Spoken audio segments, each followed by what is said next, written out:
number of years. And so when I got sober and when I really kind of stepped back and reflected on my life, I wanted to bring some balance into my life.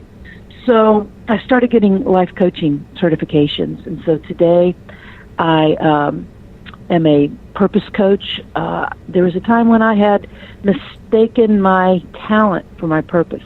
Our purpose is what it is that we do with our talents. And a dream coach, helping people to identify what it is that they want to accomplish and giving them the support in designing a program to where they can put a stake in the ground and accomplish what it is that they're passionate about doing. So I do life coaching, and in May of this year, I will graduate from a 3-year program as a spiritual director. Mm-hmm. So, like on the left-hand side is my guitar, and on the right-hand side of my life is where I do teaching and coaching, and I'm able to put the life experience that I've had into hopefully good use, because I really enjoy working with people, and I find people's stories to be powerful. And I'm a writing facilitator for Women Writing for a Change, and so I have different writing programs, too, that I use for personal and spiritual development. So, and I think a lot of that creative... I was going to say that other creative, because you said you sobered up at that time. All the music and the lessons and the creative part is what keeps people sober and doing life into the moment. Like you said, the lessons was very straightforward, but when you did life coaching, it's almost like improv. People take improv and these kind of things to get themselves out of themselves, should I say, to learn what they're about. Mm-hmm. Yeah, everybody has a story, and I think music and learning how to play an instrument, one, is a tremendous gift somebody can give to themselves. And you don't have to play professionally to enjoy music.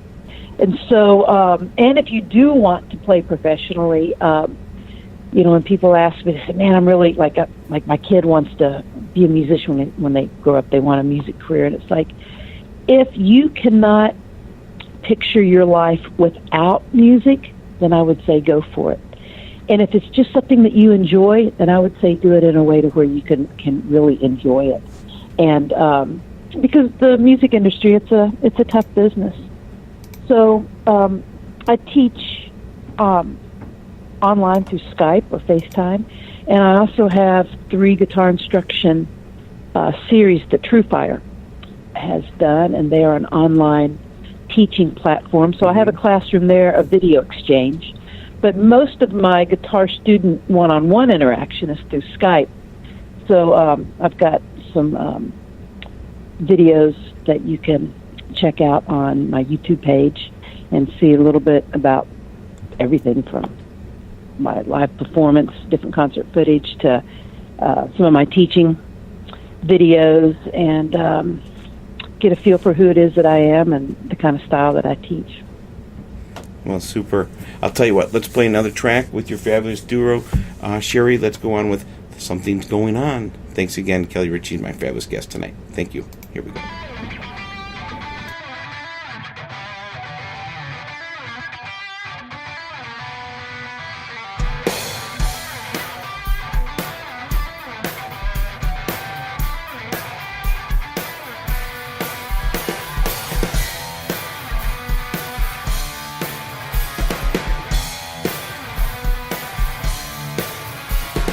Something's going on here. I can't find a light. Something's going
Oh, thank you. Something going on. The Spear Shakers.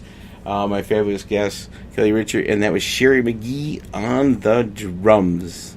Thanks for coming on back. Come on, Kelly. Thank you.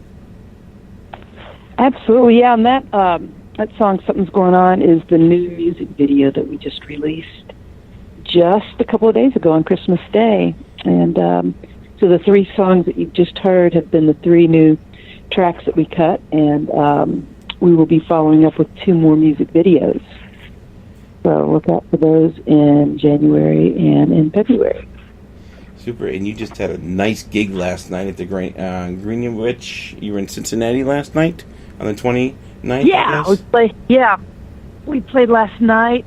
This really cool club. It's the oldest jazz club in Cincinnati, and obviously we don't play jazz, but we do play that blues, rock, and they're not purist there, obviously. And so we play there when I'm off the road. I'll play there once a month, and it's really nice to have a place in my hometown to be able to play and be part of the music community here that's been so supportive throughout the years. And it's weird because I've toured so much. I know musicians, just in the last couple of years when I've started really focusing on festivals and not living on the road so much, I'm just now getting to know the musicians around town because I've sometimes I think I know people in Colorado and on the West Coast and in North Dakota more so than I know around the corner from where I've lived for 20 plus years. Yeah, they call you the road warrior. You were on the road all the time, like 4,000 times it says on your website. So many gigs. Yeah, I've literally done over 1 million miles and over 4,000 shows and 16 CDs. And, it's just like, it's been intense. So it was nice to kind of step back, and after my last studio record, Shakedown Soul, which we're going to be playing a track off of, after that record, I sold my house for 17 years, downsized into a beautiful little 800 square foot condo. All the years that I was on the road, I would fantasize about having a tiny house, which is about as practical as as nothing. But I found this beautiful condo, and I've got this amazing studio set up, and I can play 24/7, and I don't bother anybody. I've got a fantastic setup with, I've got an old Super Reverb, a 65 Super Reverb amp that my guitar teacher left me when he passed. And I have a dummy load on it so I can run it into my audio interface and get all of the sounds that I would get when live on stage cranked up at EO volume, and I record sometimes 3 or 4 o'clock in the morning.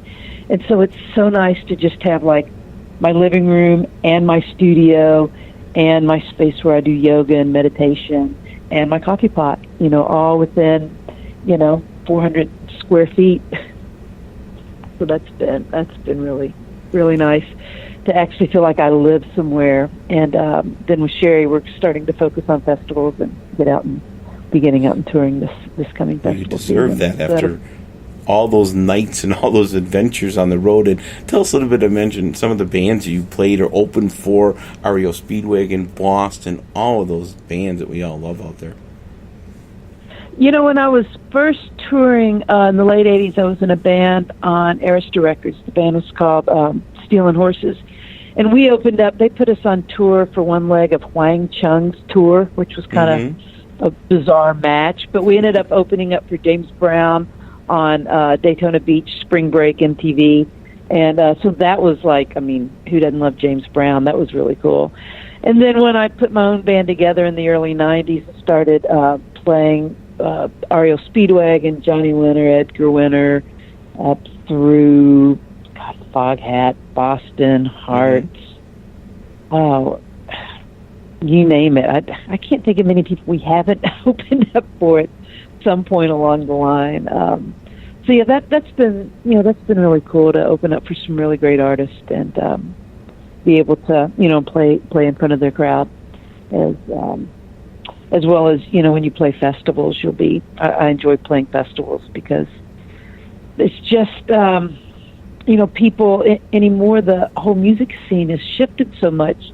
Clubs don't have the same traffic that they once did, and people will save their money and plan the festivals they go to every year. So, festivals have become these like really cool events throughout the years, progressively so. And so, playing at the different music festivals gives us a minute to get to know some of the other bands, that we kind of, we'll all be getting gas somewhere. It's like, oh, hey, where are you headed to? We just came from there, and where are you going? And so, it's a movable feast, as Hemingway would say. And let's take us a little bit to that album you want to play right now, Shakedown Soul, one of the, I think, 16 CDs you've had in your time. Let's play some. We're going to play some tracks: "Afraid to Die," "Fading," and "Just Like a River." So, tell us a little bit about these tracks.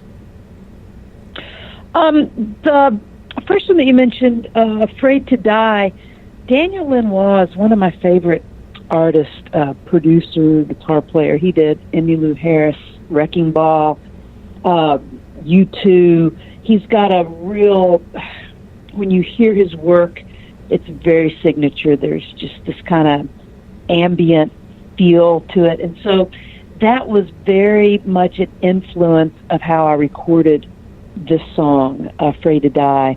There's a lot of the ping pong delay, the big guitar wash. And this is a song that I play with Sherry and the Spear Shakers on stage. So it's amazing what ping pong delay and stereo guitars, the kind of wall of sound that will allow you to create for a small power duo. You can get a great big huge sound. So when you listen to this song, just kind of sit back, close your eyes. If you happen to have headphones, take a listen, because I'm real happy in the way the production turned out in the song. So, "Afraid to Die." All right, here we go. "Afraid to Die," Kelly Richey. Thank you. Here we go.